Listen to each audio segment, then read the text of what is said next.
Hey, what's up everyone? Tim here from Everyday Tactical Vids. Today we're talking about this, which is the TOPS Nata. Very cool outdoor tool.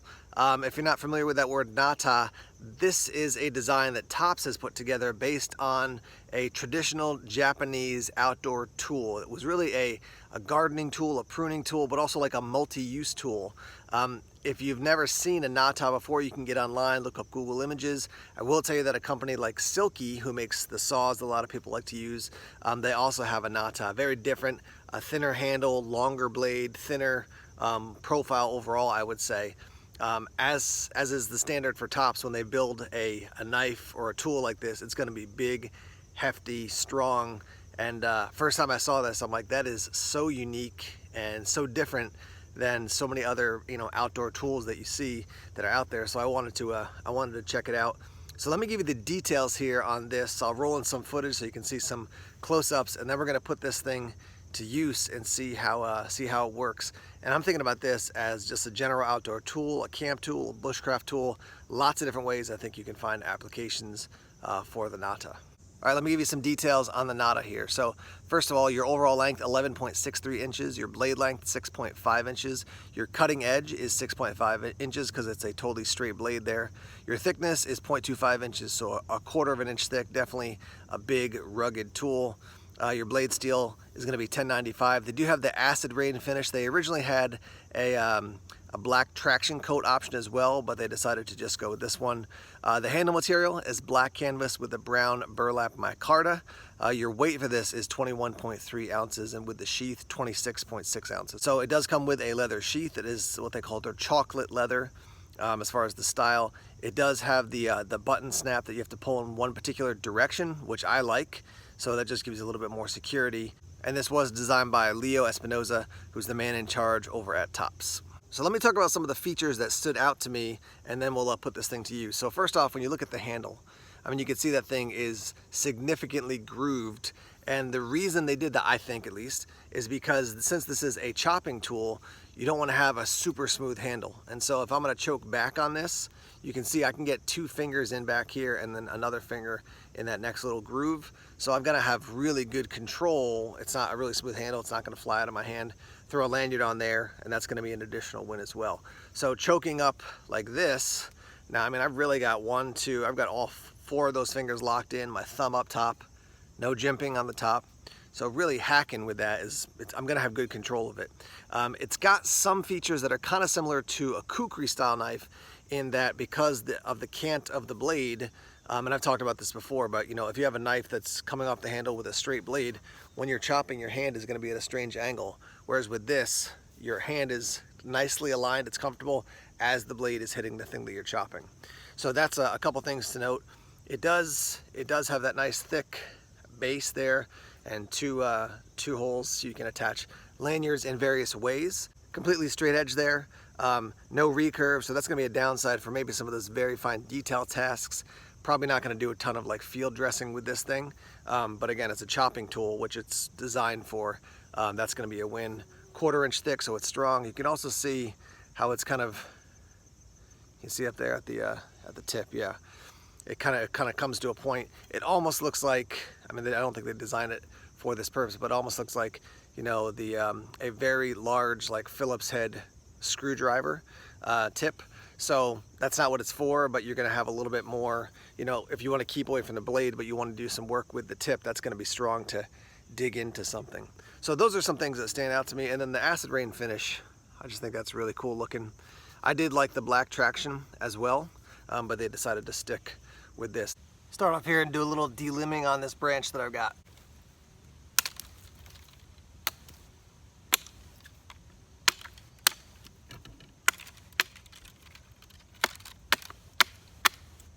Gonna process this wood down a little bit. As you can see, it definitely gets into that wood there.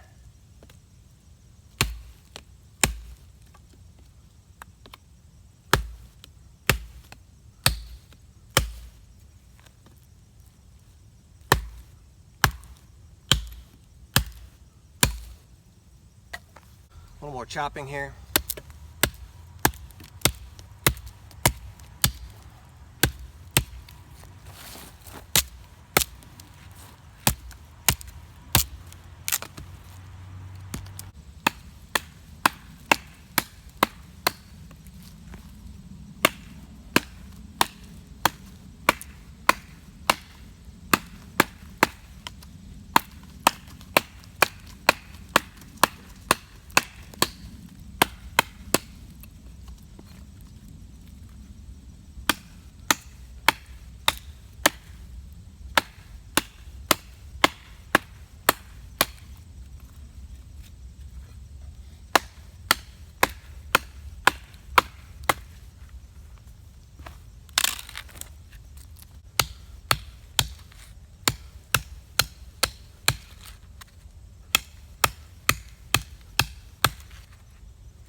process down some wood here.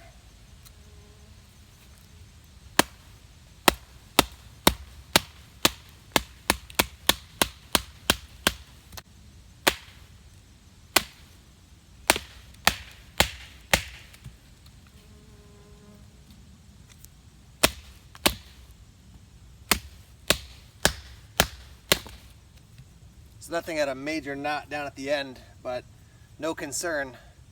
Really wailing on this thing for me because it's so, just got a nice thickness.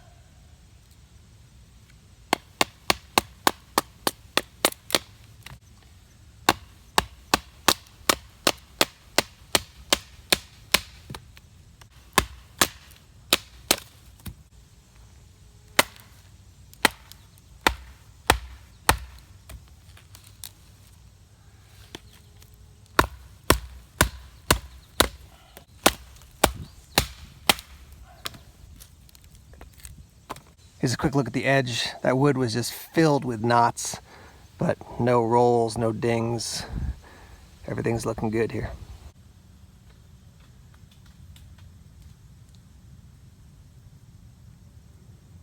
So I normally like to lock a blade in and pull the wood away from it as I'm making feather sticks, but just to try a little bit of detail work here with the Nata.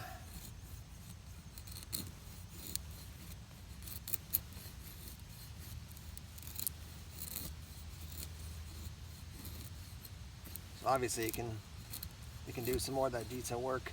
And my thumb is resting up on the top there. If they were jimping, I think that would bother my thumb, but not so much now. It's doing the job. So obviously you could do some feathering. Let me do a little bit more off camera so you just don't have to sit here and watch me feather a couple more sticks.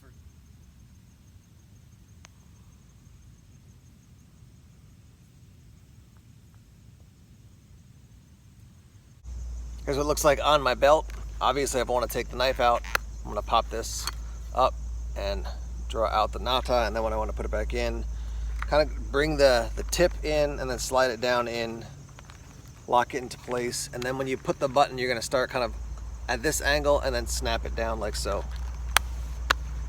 Now we're ready to go. I actually brought a pair of gloves here to use with the Nata because I thought, well, it's going to be, you know, with these big grooves, maybe gloves will make it more comfortable. But honestly, I'm quite surprised, to be totally candid with you, how comfortable it is even with those big grooves. I thought they might dig in, but at least for me, I've got large size hands. Where it falls in my hand is really comfortable. My thumb wants to rest right here when I'm doing any detail work. Every once in a while, I can put my thumb up even further and kind of put my first finger right up against that finger guard there, that choil, depending on what you call it, and really get my hand way up for some of that detail work. That does fatigue your hand after a while, but it's just, I think any grip like that generally is going to fatigue your hand. But I was surprised, you know, like getting up that far up on the blade for some of that more detail work was still quite comfortable. One of the things I like about the design here is that you've got this section and this section here, which there's no blade. Obviously, you know, if you've got a curved blade that goes like this, you basically got the spine of the knife that you can do something with. But because you have this section here and that little point, you could do a little, you know, you're not going to do deep digging, but if you have to scrape something away or, you know, maybe take a little something off the surface of the ground, you can do that with this. And again, for some people, they're going to hear digging with a knife, that's crazy. I generally agree. But this thing was made as more of a utility tool. And so if I'm chopping, and then maybe I gotta dig something out, like I'm trying to dig out a root for a plant for a wild edible, I could do a little bit of that without hitting up the blade. Now, obviously, if I don't care about bumping the blade and I'm gonna sharpen it up after, I could really put this thing in the ground and really dig at something. But if I don't want to touch the actual cutting edge, I do have, you know, this maybe a finger's length away from the blade just to be safe, the actual cutting edge, but I've got this and this to dig into the ground a little bit. And again, because it was designed really as a multi-use type of tool by the Japanese, that's another way you could use this thing. All right, I'm back and I've had a chance to use the Nata off camera more, and I'm gonna roll in some footage here of just some more work that I've done with it. What I can tell you is that I like it. I really do like it. There's a unique factor that just stands out. When I first saw this, it jumped out to me, and then as I was thinking about it, I'm like, is this kind of like their version of a cleaver? but honestly it's really not. Just the style of it may have some similarities, but the function is different, and it's just not like a woods cleaver. It's just something different. I really can understand why the Japanese would consider this like a tool for gardening and outdoors work and things like that. So here's some of my initial thoughts. First, chopping, yes, it can do some of that smaller, more detail work as well. Big hefty blade. It's got a nice thick stock there, so you're not going to have any issues with breaking it, obviously. When I saw this, I was checking out some other information online about it, and I think it was GP Knives. I think their video, they said combining this with like the TOPS Bull Trout could be cool. And I thought to myself, yes, that is a very cool combination. Very similar handles as far as the color and design. So, a tiny little knife and then a big chopper like this. This could be it become a primary for me when it comes to like a bushcraft tool. This is not the same thing as a machete. It's not the same thing as like a little carving knife. It's unique, it stands out, and it's done the job. And I can also see why, this could be a utility tool for you just around the yard. This is not going to be the equivalent of like a long blade that's going to be, you're going to be slashing through a lot of undergrowth. But as far as like chopping off limbs just around the house, doing that type of work, maybe in a garden or something like that, it was designed for that, and I could see why it would do that. I really do think this is going to become a main tool for me when it comes to just like a bushcrafting bag. I like a smaller knife. I have the TOPS Brakimo in one of my bushcraft bags. That's definitely a knife. It's built to be a knife. This thing is going to function, I think, in a different way for me. Now, if you watch my videos, I talk about TOPS handles often because for me, sometimes they're too thin, which is interesting because a lot of TOPS knives are big, beefy knives. But this one, it's like just about the right size for me. Sometimes they're thick and I can get a really good grip on them, but they're a little bit too chunky for most people. And then other times for me, I find them just too thin. They're not comfortable to get one grip on and just start doing work. I got to keep readjusting my handle. This one is right in the middle and it's good. It worked nicely for me the entire time I was using it. I did use it with gloves. I think most knives, if you're going to be using them for a while, having gloves to do the work with, it's nice. It's a little bit less stress on your hands, but I didn't need gloves to use this thing. I could use it without gloves just fine. As far as your steel, $10.95 for this type of chopping tool I think is great. I like $10.95 overall, but for this in particular, because you're going to be using it aggressively to chop, use it for a while, sharpen it up a little bit more, use it for a while. Easy to do out in the field. You don't need a ton of extra gear with you in an outdoors bag or a bushcraft bag in order to sharpen this thing up. It's simple to get your nice edge back on this type of tool in $10.95. I did not try to strike a fire steel off the spine. It's true for most TOPS knives because of the differential heat treat, that it's not a 90-degree spine. It's not real sharp there. I mean, if you had to, you could use the blade to strike a fire steel, but that's not something I was interested in pursuing because it's not going to do it. I find with the differential heat treat, if you really crank down sometimes and get a really like hard push at just the right angle, you can get a spark, but it's absolutely not made for that, and that's because of their differential heat treat. I think there will be some people who are going to mention basically the rivets that go through here, the bolts that go through there. I kind of like it actually because it's kind of this classic old school thing and then a more modern look as well. So it's combining those two things. There will be some people who say they want something a little bit more, I don't know, fancier or a little more aesthetically pleasing than those, but they work for me. As far as the sheath, I do like it. I like the tone of the leather, that chocolate color.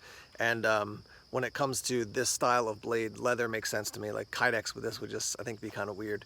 And it does the job. Run your belt through there, carry it on your belt. Easy to take the blade out and to put it back in. And I do like the TOPS logo.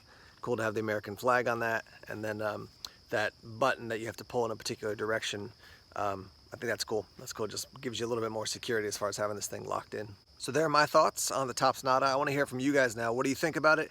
What do you like? What would you change? Overall thoughts on this knife. And always, if you own other TOPS knives, tell us what you own and why you like what you have and why you purchase what you have. Thanks as always for checking out the videos here on YouTube. Please subscribe to Everyday Tactical Vids if you haven't done so already. Like us on Facebook, follow us on Twitter, check us out on Instagram, Tumblr, and Vero as well. More videos coming soon. Take care.